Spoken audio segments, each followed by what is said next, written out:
My name is Ehrenfeld, and I was born in Bratislava in October 1932. Bratislava is the capital of what was then the province of Slovakia. At that time, this was part of the Czechoslovak Republic. The city of Bratislava had a population of approximately 150,000 persons. Of these, about 10% or 15,000 were Jewish, and there were sizable other ethnic minorities of both German and Hungarian communities. Bratislava lies on the river Danube, about 60 kilometers downstream from the Austrian capital of Vienna, and thus it is centrally placed in Europe. I was the older of two children in my family. My sister Eva was born in 1934. My father was a bank manager and we lived in reasonably comfortable circumstances in the town. We rented an apartment downtown in the business district of the city. My mother came from an observant Jewish home and her parents lived in the Jewish quarter of the city where the Jews had lived for centuries. My father's mother had died when he was quite young. He and his siblings were raised by their father. Although Jewish, his upbringing was not being very religious.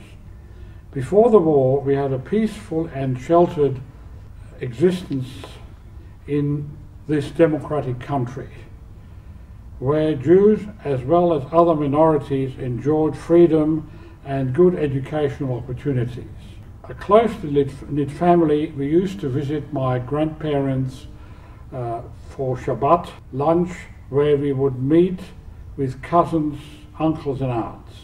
We also used to go there for Jewish festivals. In 1938, I began attending one of the Jewish schools in the town. In the year that I began school, Hitler annexed Austria, or the Anschluss took place. You will recall that I mentioned that we lived only 60 kilometers from the Austrian capital of Vienna. Before the war, we occasionally travelled between our two cities, for my father's sisters and her husbands lived there.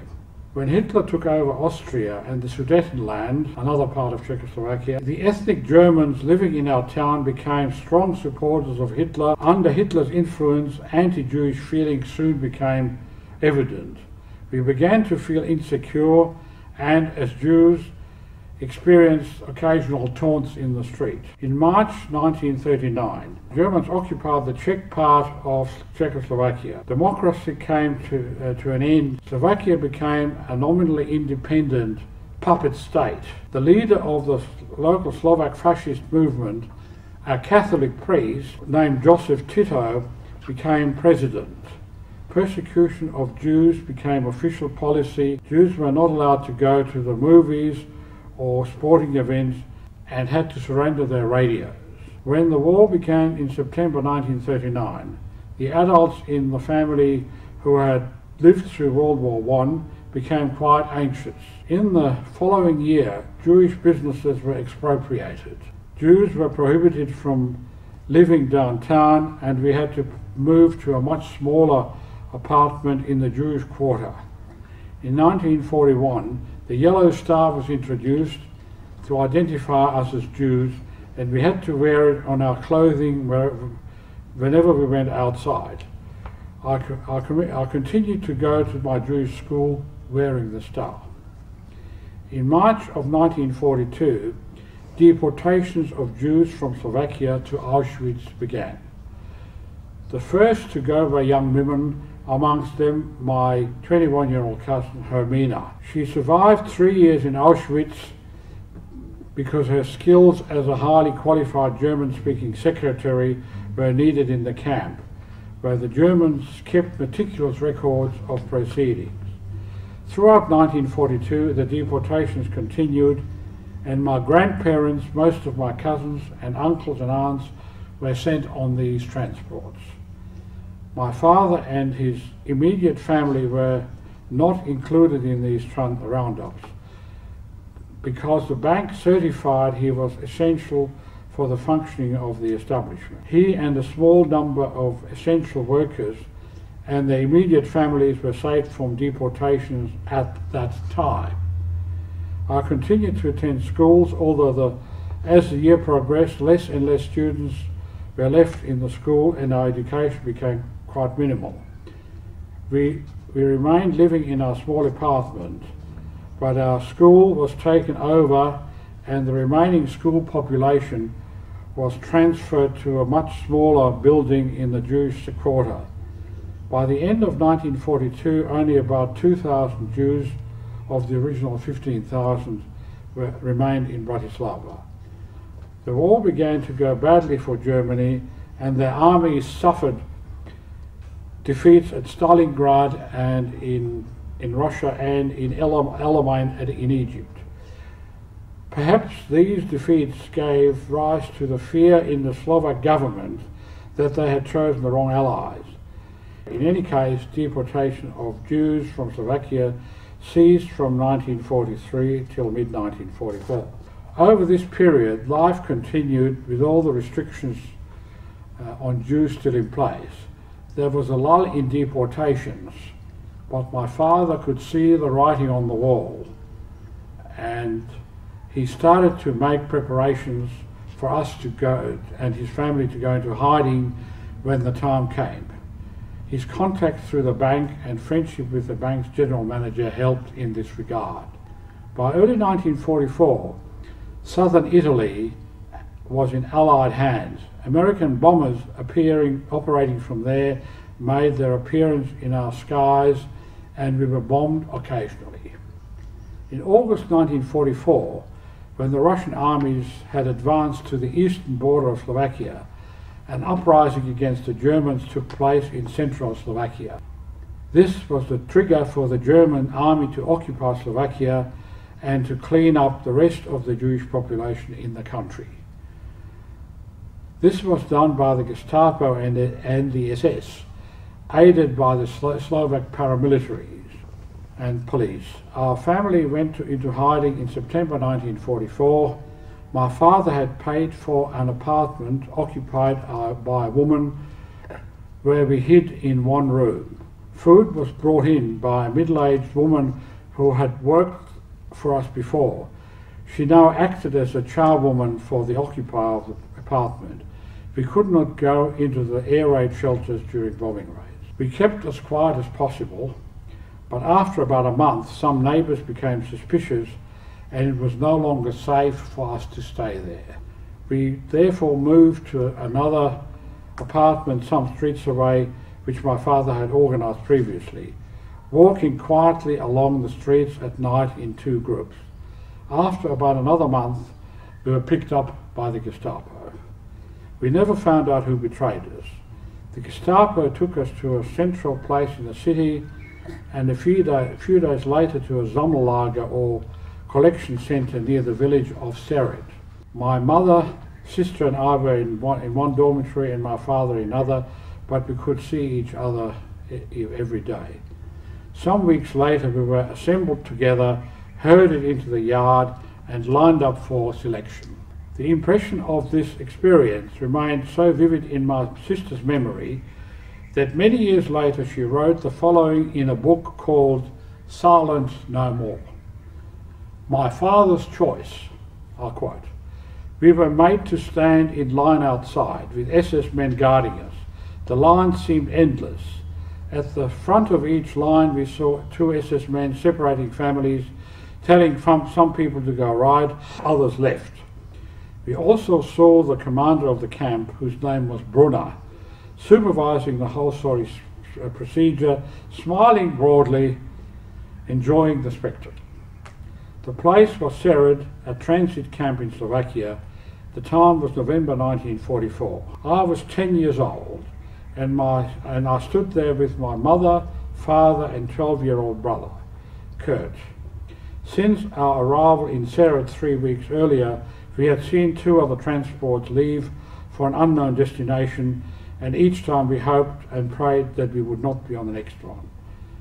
I heard my father tell my mother over and over again that if they were separated, she must remain strong and we should remember that the war would be over soon, and then we would be reunited in Bratislava, our hometown. Now we stood silently, each of us alone in our thoughts and our fear. But as we were approaching the end of the line, I felt my father's hand tighten around mine. When our turn came, the SS man pointed to Kurt and asked my father, "Is he a strong boy?" To which my father replied, "No." With that one short word, he unwittingly, unknowingly saved his son's life. Father was sent to one side and Mother, Kurt and I to the other. We hardly had a chance to say goodbye. I continue. My mother, my sister and I were loaded into a railway boxcar which held about 80 people. It was winter time and very cold. We were given a bucket of water for drinking, another bucket for a toilet, very little food. Huddled together, this frightening and uncomfortable journey took about 4 days. In the freezing temperature, many of the older people became very ill. We were told that we were going to Theresienstadt, which meant little to us. We knew that there were no gas chambers there and had seen the place marked on a map. We knew of Auschwitz. My cousin Herma was able to write the odd letter from there. Of course, her letters were heavily censored, but she managed to send messages between the lines so that we had an idea of what Auschwitz was really like. After our exhausting journey, we were met by Jewish inmates in Theresienstadt.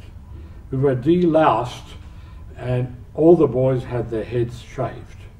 Theresienstadt was a walled garrison city and it contained many military barracks.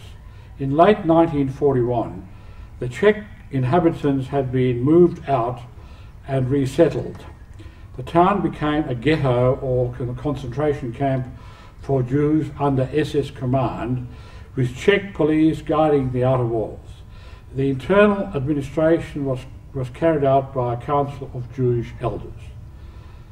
From its foundation until April 1945, some 140,000 men, women and children from the Czech lands, Germany, Austria and the Netherlands and Slovakia were imprisoned in the ghetto. At the time we arrived, there were some 10,000 people remaining there. The rest had been deported to Auschwitz and other camps. We were put into military barracks initially. Many of the older people who travelled with us died soon after their arrival. After a few days, my sister was put into a dormitory for girls and I was put in a boys' dormitory where we slept on wooden triple bunks. My mother was assigned to a room with another 7 Jewish women and put to work sorting potatoes. The children were given chores in the dormitories but assigned no specific work. From time to time we would walk around the ghetto. Our food was minimal and basic, a small quantity of heavy bread, watery soup and some gruel or potato. We all became thin and hungry. When we had been in the camp for a couple of months, I became ill with severe jaundice and was put into the children's hospital. There the food was a little better and there were no triple bunks. We were cared for by Dutch Jewish doctors and nurses. I spent several weeks in the hospital and my mother was allowed to visit me there. I can remember seeing the American bombers from my hospital bed, specks in the sky followed by vapour trails. Rumour about the war began to filter through and we knew that the war was going badly for the Germans. I was quite weak when discharged from hospital and my mother convinced the authorities to allow me to stay with her in her room, which overlooked the camp railway siding. It was now April 1945. At the time, death marches began to arrive in Theresienstadt from other camps in Germany. I could see them coming in with their SS guards, mainly men, but also some women. These people were wearing pyjama-like clothes and were in a very emaciated condition. I could also see people arriving in open cattle wagons with a number of inmates chalked on the side of the wagon. As people died in the wagons, the number was crossed out and the new number written in. So in some of the wagons there were 4 or 5 changes over the journey. Some wagons arrived with dead bodies still inside. I saw people from the camp put to work unloading these carts, these bodies onto open carts. A Czech policeman saw me watching from the window and motioned me away. When these people arrived in the camp, near starvation, women from the camp wanted to give them what little food they had, but the doctor stopped them, for they needed to be given only very small amounts of pulpy food to help them recover. As these people carried typhoid and other infections, they were put in quarantine. A number of them died in Theresienstadt, but most of them did eventually recover.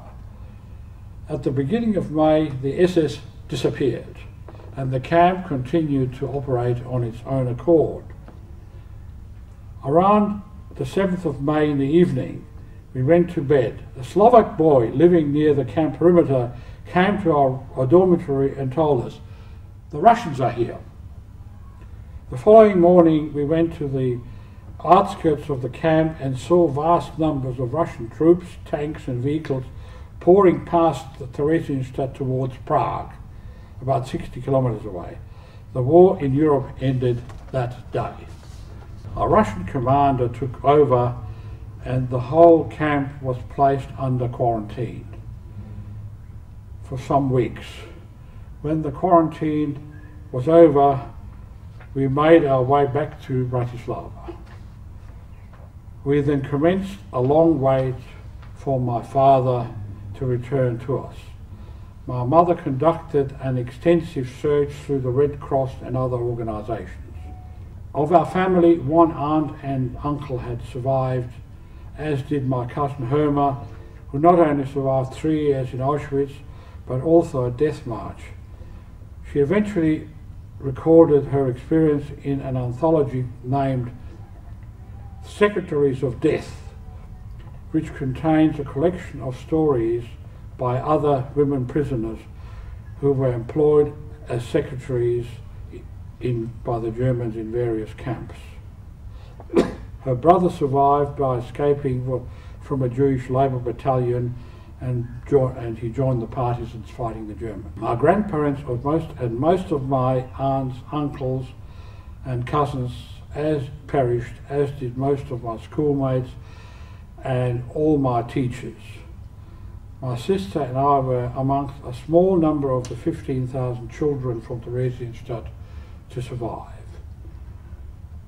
You may be interested to know that a few years ago an exhibition was held at the Perth Museum of paintings, drawings and poems and writings of the children from Theresienstadt.